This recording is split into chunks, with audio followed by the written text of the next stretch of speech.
Okay, let's work on this. The series combination of two capacitors shown in the figure is connected across a 1000 volt source. Compute A, the equivalent capacitance, C of EQ of the combination. B, the magnitudes of the charges on the capacitors. C, the potential difference across the capacitors. And D, the energy stored in the capacitors. Okay? So, first one, we need to get the equivalent capacitance. So, for a series connection, ito ang formula na kailangan natin gamitin. Ha? For a series connection.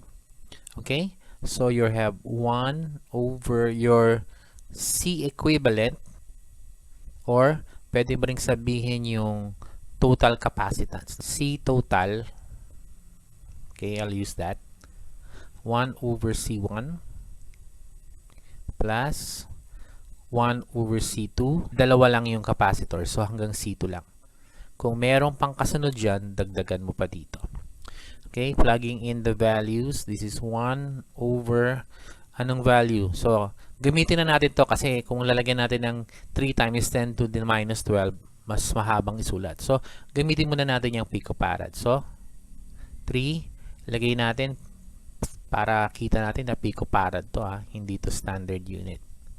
Okay, and then 1 over the other one, 6 picofarad. Okay, and using your calculator, 1/3 plus 1/6, you get 1/2. Okay? Siyempre, nandito pa rin yung picofarad mo. Ha? Okay. So, para makuha mo yung C equivalent, kailangan i-take mo yung reciprocal nito. Okay? I-take mo rin yung reciprocal nito. So, yung C equivalent over 1. Kasi nga, kinuha natin yung reciprocal. And this is also equal to C total over 1. Now, itong 1 in the denominator, of course, we can remove this and it's still the same thing. And then, so take mo rin yung reciprocal nito. So, it would be 2, well, over 1 picofarad to. Okay? So, the total capacitance is actually, gawin na nating standard, 2 times 10 to the minus 12 in farad. Okay? So, this is your C equivalent or your C total. Pwedeng tanggalin yung 1 sa denominator. Itong dalawang to, pwede mo na itong palitan ng isa. So, ang mangyayari dyan, parang ganito na yan. Your C equivalent, isa na lang. Tapos, ito yung plus and minus terminals. At ito naman yung voltage across the terminals, which is equal to 1,000 volts. Yan yung voltage or yung potential difference across this equivalent capacitor kasi nga naging isa na lang. So ito magiging C total or C equivalent. Ha? Itong C total or C equivalent is equivalent to the two capacitors connected in series, no? So take note, ini-emphasize ko yan, no? This is equivalent to the two capacitors connected in series. Moreover, kung more than 2 yung capacitors, let's say 3, 4, 5, and so on, yung one single capacitor can replace all of the capacitors in the circuit at the same ang effect nun. Okay, letter B. We need to find the magnitude of the charges of the capacitors. Ano yung mga charges do sa capacitor? Okay, so we're looking for Q sub 1 at Q sub 2. Dalawa lang naman kasi sila, no? So, dito sa series, sabi, they are all equal. Okay? So, now, how do we solve for the charge? So, meron na tayong total capacitance na solve natin yan. At meron din tayong total voltage which is equal to 1,000 volts. So, ito ang gagamitin nating formula. Ito yung total voltage. Ito yung total capacitance. So, makukuha natin yung total charge. So, the total charge, okay, from here would be C total times the total voltage. Pwede mo ring lagyan to ng subscript na T, yung charge, to mean the total charge. So, let's plug in the values. Yung C total natin, na-solve natin yan kanina. And that's equal to 2 times 10 to the negative 12 in farad standard. Times the total voltage, which is equal to 1,000 volts. And this is equal to, using your calculator, 2 times 10 to the negative 9. This is charge, so therefore, ang unit nito ay coulomb. So sabi dito, pag in series, pare-parehas ang charges dun sa capacitors. So therefore, your Q sub 1 is equal to your Q sub 2, which is equal to your Q total. At yung Q total natin is 2 times 10 to the negative 9 coulombs. So they are all equal. Yung total charge, yung Q sub 1, yung Q sub 2 are all equal to 2 times 10 to the negative 9 coulomb. Okay.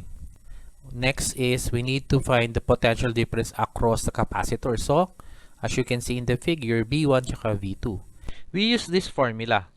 So, meron na tayong C1, meron na tayong Q1, meron na tayong C2, meron na tayong Q2. Masasolve na natin yung voltage. Okay? C, and we're solving for V sub 1. From the formula there, ang V sub 1 mo, makukuha mo yan by dividing Q1 by C1. So your Q1 is equal to this, 2 times 10 to the negative 9. Okay? Divided by your C1 dito, nakalagay kanina doon, is 3 picofarad, di ba? So 3 times 10 to the minus 12. Okay? And from that, you will get 666.67, okay, volts. Okay, yung naman V2, the same idea. Take note, pag 2, kailangan puro 2 yung mga kasama niya, ha? Okay, yung Q sub 2, it's the same as this one. So 2 times 10 to the negative 9 divided by C sub 2, which is 6 picofarad. Recall in the figure. So that's equal to 6 times 10 to the negative 12 in standard units. So, solving this, you get 333.33 in volts. So these are your V sub 1 and your V sub 2. If you notice, pag inad mo to, you get what? 1,000 volts, which is equal to your total voltage. At yung total voltage na yan ay nabe-verify natin dito sa list ng formulas natin. Yung total voltage is equal to the sum of the individual voltages.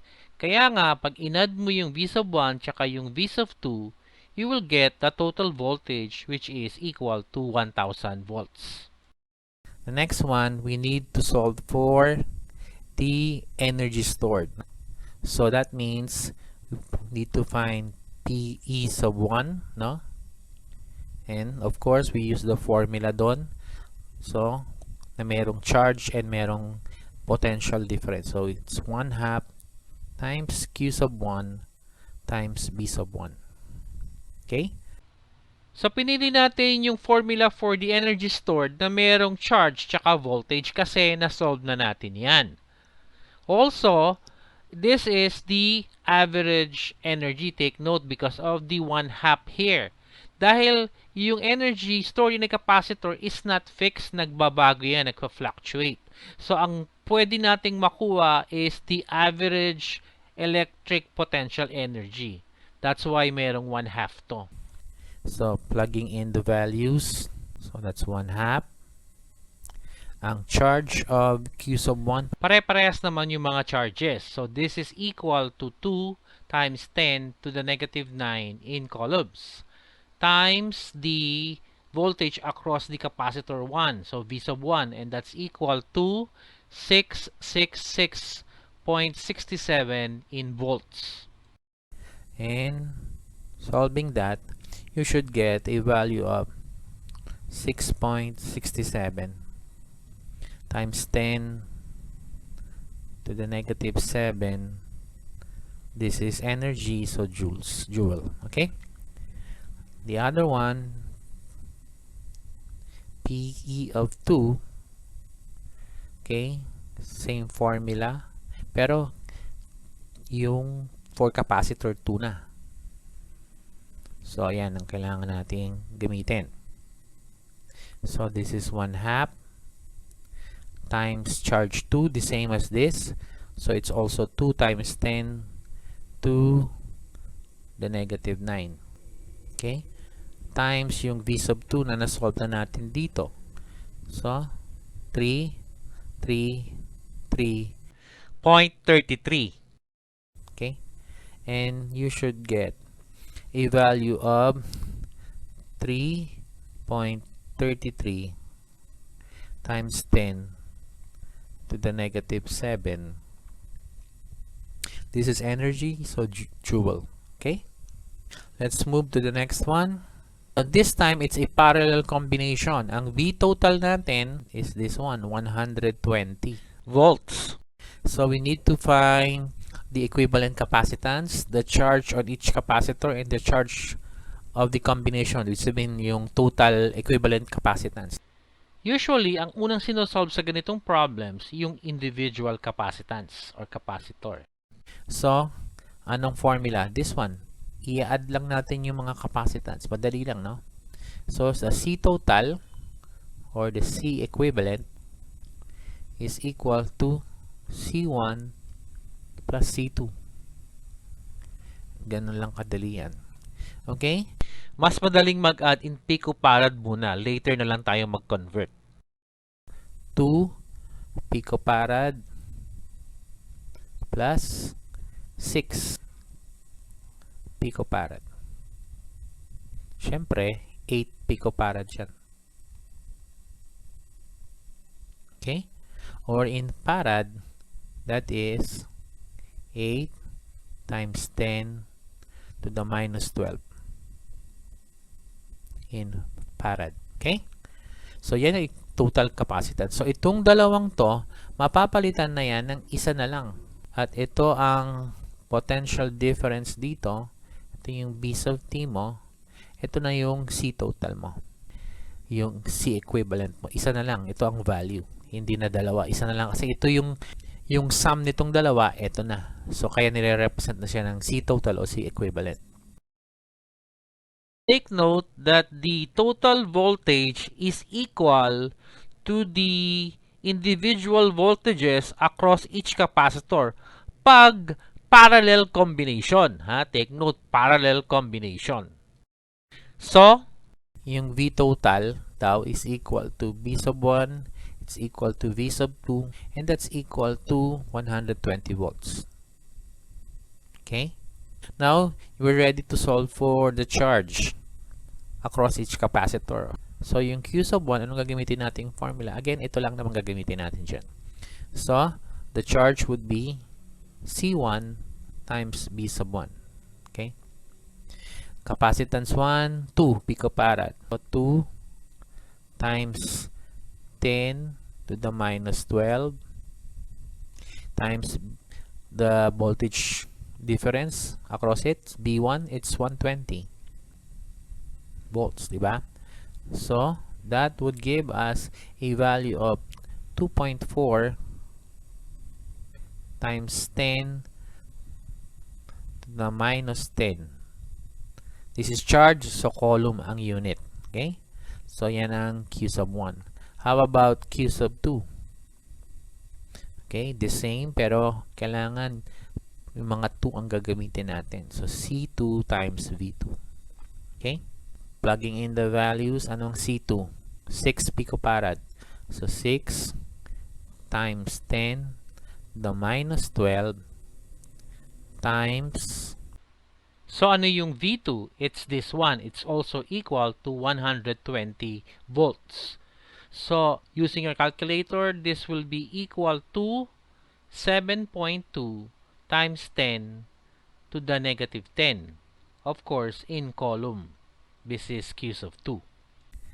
Okay, so, if that's the case, ano daw yung charge on the combination? Yung total.